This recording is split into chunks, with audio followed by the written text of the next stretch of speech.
and he looked like this man made out of like fiery. It was like a lion's head, like how cherubim are kind of described, Yeah. but just a lion's head, and just like this fiery mane and like these golden shining wings and this giant fiery armor and this giant fiery sword. And he was just in front of my car roaring at me, and then he flew away, and I was just sitting there like stunned, and I felt so like hollow, but like in a good way.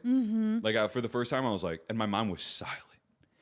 And I've never experienced that before because like my whole life I was riddled with anxiety. Like I would literally throw up almost every day because I was so anxious all the time, just like thinking about everything.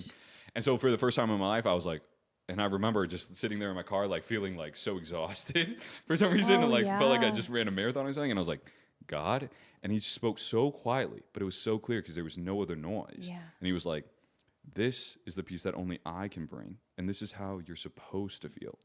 And I remember being like, oh my gosh. And then the rest of that day and the next day, I remember just being like, my mind's silent. And I remember having all these realizations like, oh my gosh, all those thoughts that I had racing through my mind 24/7 and stuff, it was never even me. It was all these things that I let in my life through my sin.